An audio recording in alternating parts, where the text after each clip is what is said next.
Sometimes healing comes in the quietest moments through kindness, memory, and a heart that learns to open again. The morning began the way most of Claire Dawson's mornings did, quiet, soft, and just a little too still. The house she once shared with her husband, Mark, seemed larger now, its corners echoing with silence rather than laughter. The clock ticked gently above the kitchen doorway, marking each second with patient rhythm, as if reminding her that life hadn't stopped. It had simply slowed down. Claire stood by the window, her hands wrapped around a mug of lukewarm coffee she'd forgotten to drink. Outside, the autumn light painted the backyard in gold and amber. The maple tree near the fence had started shedding its leaves, each one falling like a slow whisper from the past. She remembered how Mark used to rake those leaves with Ethan, their 12-year-old son, piling them up so high he'd jump right in, giggling now. Ethan still played outside sometimes, but quieter, like he knew something sacred had been lost. Claire sighed. Touching the edge of the window pane, she still wore her wedding ring, not because she couldn't take it off, but because doing so felt like erasing a chapter. She wasn't ready to close. The sound of small footsteps pulled her from her thoughts. "Morning, Mom," Ethan mumbled, rubbing his eyes as he walked into the kitchen. His voice was still heavy with sleep. "Morning, sweetheart," she replied softly, setting his cereal bowl in front of him. He ate in silence, occasionally glancing at her. There was a quiet understanding between them, a closeness built not just from love, but from shared absence. After breakfast, Ethan packed his school bag, and she stood by the door as he left. "Don't forget your jacket," she called out. He waved and ran down the driveway, the autumn wind tugging gently at his hair.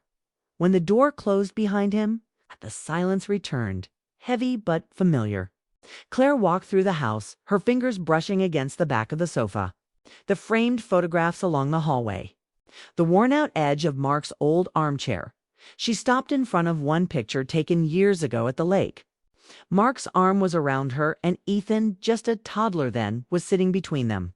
Their smiles were bright, careless, alive. Claire smiled faintly now, her eyes misty, but calm. Where did that version of me go? She whispered to herself.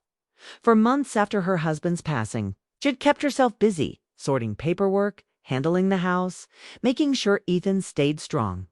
But lately, when the evenings grew long and quiet, she felt something stirring beneath the surface. It wasn't just sadness, it was something softer. More confusing, it was longing. Not for romance, not even companionship, just the feeling of being seen again, heard, understood. She had dreamed sometimes, small ones, of sitting by the lake again, of laughing at something silly, of waking up one morning and not feeling the weight in her chest. She didn't tell anyone about those dreams. They were her secret, quiet, harmless wishes she carried like folded notes in her heart. That afternoon, she decided to walk to the small grocery store down the road. The wind had picked up, swirling leaves along the sidewalk, and she wrapped her scarf tighter around her neck. As she walked, she noticed how the world went on.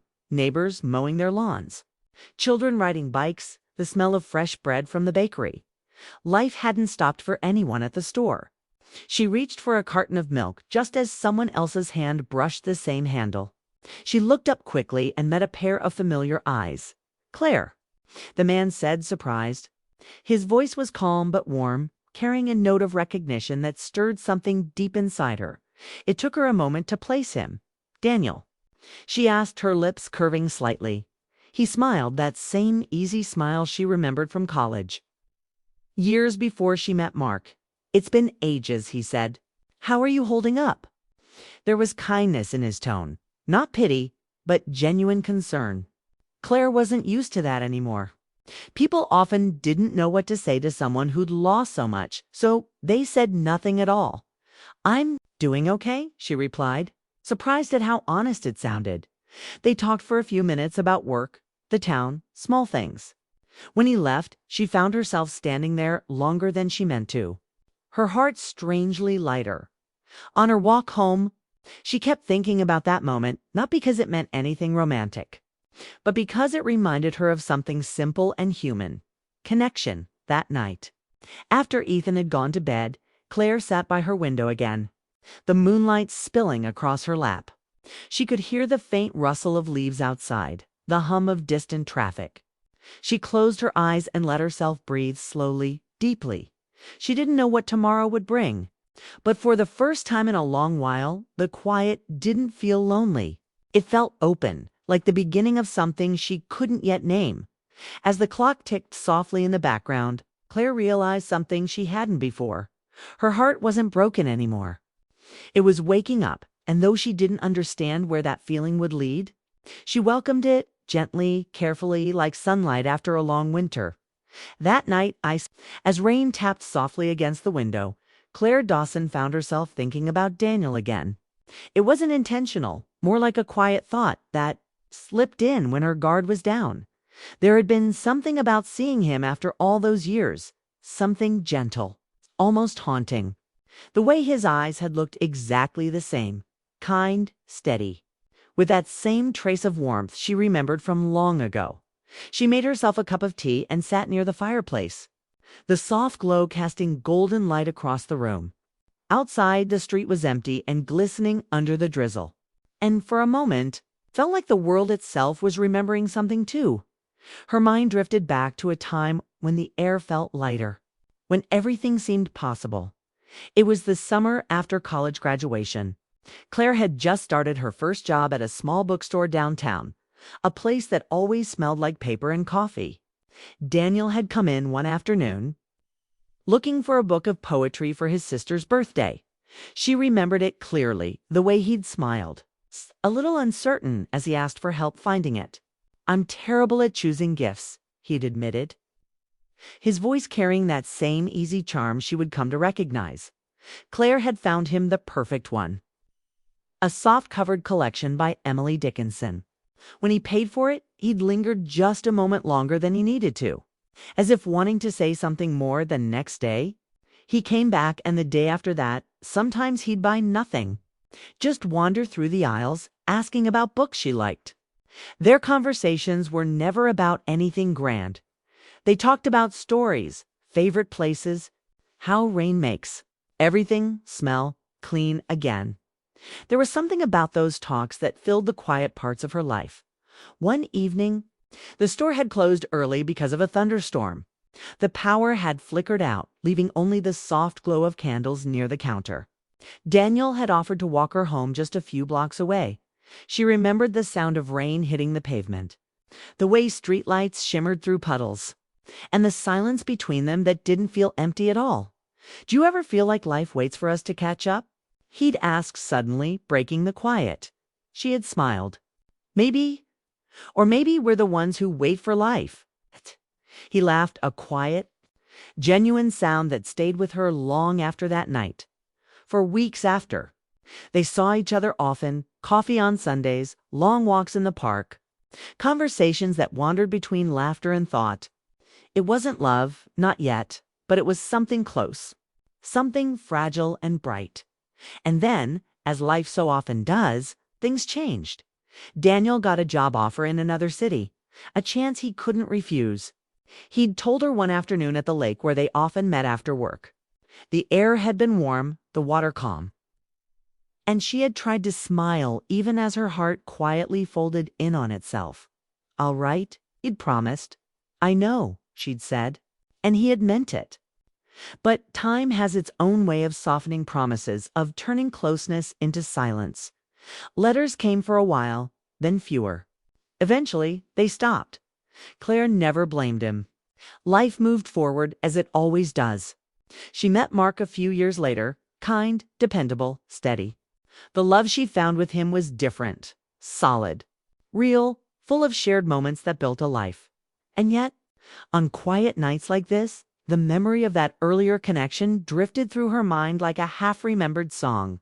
Not painful, just distant and bittersweet. Now, sitting by the window years later, she wondered if Daniel ever thought about those days. About the bookstore, the rain, or that final afternoon by the lake. She looked around the room at the photographs, the books, the life she had lived.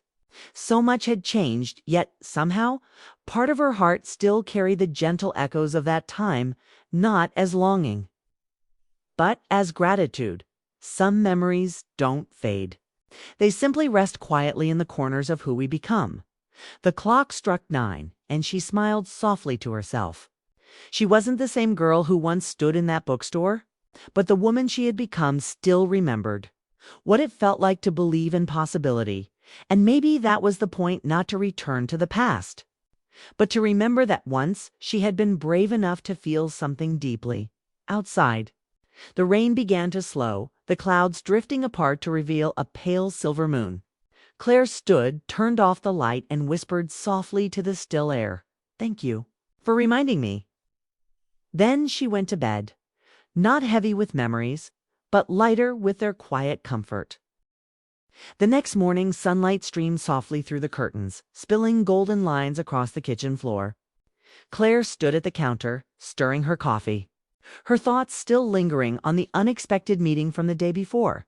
She hadn't seen Daniel in years, and yet seeing him again had felt oddly natural, like opening a book she'd once loved and finding her place still marked. There was no rush of intensity, no ache or confusion, just quiet warmth. She smiled to herself and shook her head. "You're overthinking," she murmured. But even as she said it, part of her knew that something gentle had shifted inside her, not toward longing, but toward life itself. Later that week, while shopping at the same grocery store, she saw him again. He was standing near the fruit section, holding a basket, reading the label on a jar with that same thoughtful expression she remembered. She almost walked past him, almost, but he turned at just the right moment, his eyes lighting up with easy recognition. "Claire," he said, smiling, "twice in 1 week. That must mean something." She laughed softly. "Maybe it just means we both like this store." He chuckled, his eyes crinkling at the corners. "Fair enough. Still, it's nice to see a familiar face." They talked for a few minutes, simple things, like how small the town still felt, how life had gone by faster than they expected. Daniel mentioned that he'd moved back recently to help his sister with her business. There was a steadiness in his voice, the same calm energy she remembered from long ago. As they spoke, she noticed how comfortable it felt to stand there with him, as if no years had passed at all. The conversation flowed naturally, no effort, no pretense. When he asked if she'd like to grab a coffee sometime, she hesitated only a second before saying yes. That Sunday afternoon, they met at a quiet cafe near the lake, the same lake where she and Mark used to take walks, and where, years ago, Daniel had once said goodbye. The wind off the water carried the faint smell of pine and something nostalgic. They sat by the window, warm mugs between their hands, and for a while, neither said much. "It feels strange," Daniel said finally, smiling faintly. "Seeing you after all this time. You look peaceful." Claire tilted her head. "Peaceful. I don't think anyone's ever called me that." "Well," he said with a gentle shrug, "you've always had that way about you. Calm on the outside, even when there's a storm inside." She looked down, hiding a small smile. He remembered more than she expected. They talked about simple things, the town, their families, how much life had changed. Claire told him about Ethan and how quickly he was growing. Daniel listened with genuine interest, nodding, asking questions, smiling in the right moments. When he spoke about his own life, there was no boasting, no bitterness, just honesty. He'd had his share of quiet heartbreak, too. They both had at one point.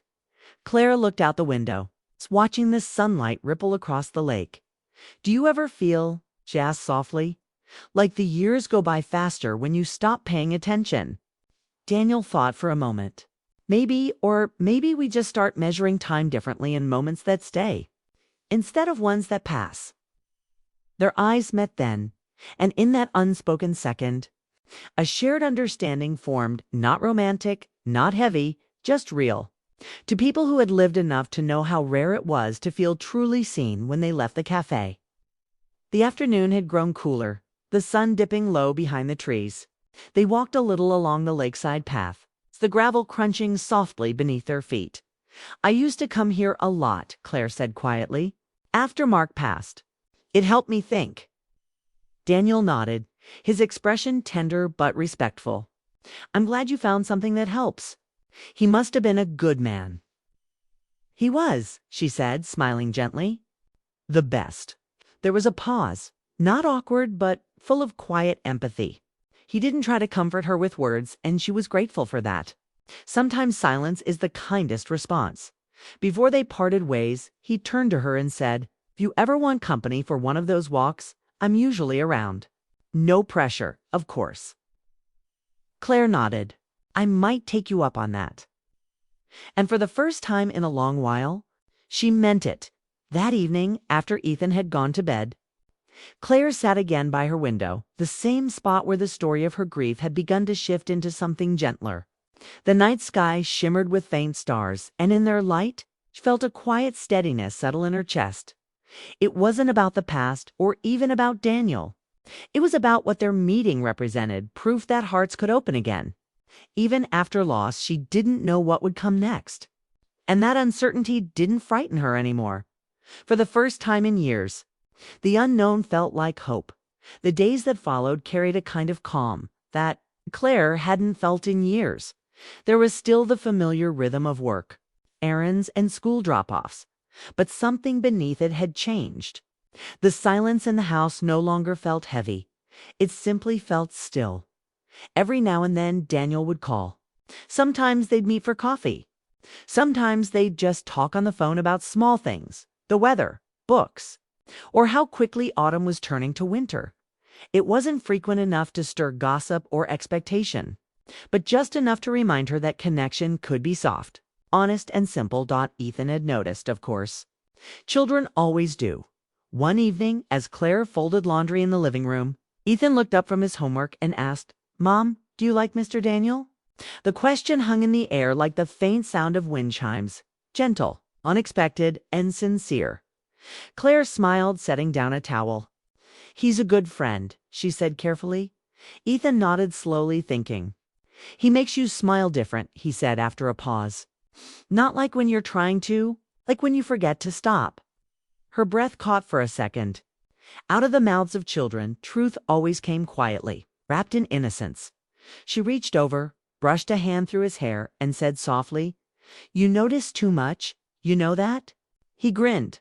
"That's what Dad used to say about me." The room fell still, but not with sadness, with warmth. Mark's memory lived in these small moments. Not in photographs or objects, but in the way Ethan spoke.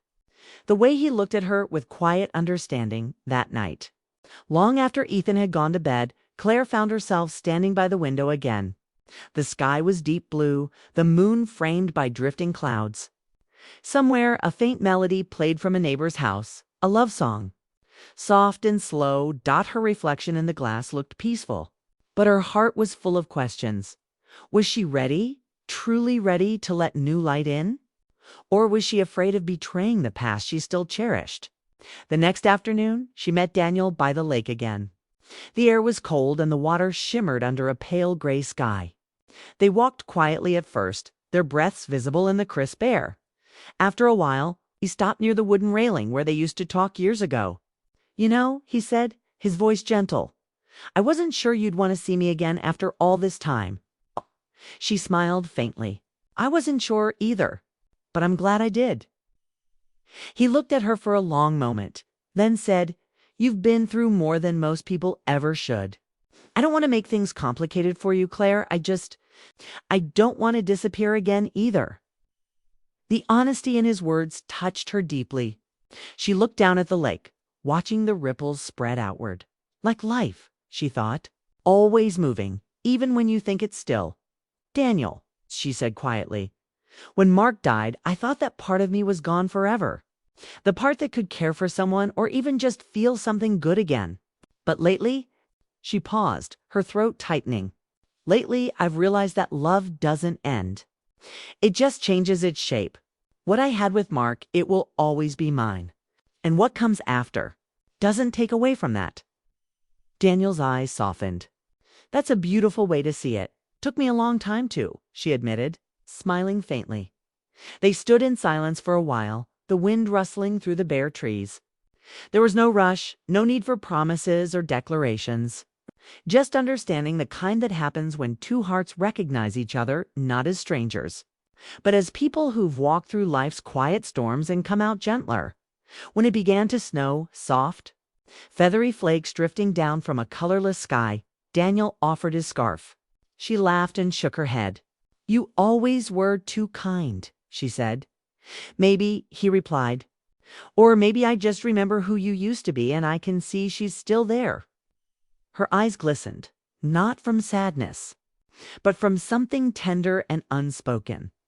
That night back home, Ethan was waiting with a curious smile. "Did you go for a walk again?" he asked, trying to sound casual.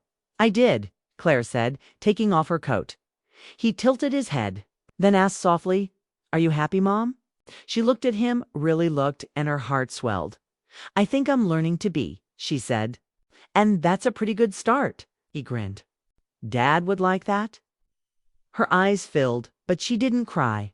Instead, she knelt, hugged him tight, and whispered, "I think so too." When Ethan went upstairs, Claire turned off the lights and stood for a moment in the soft glow of the lamp. Outside, the snow continued to fall, wrapping the quiet world in white.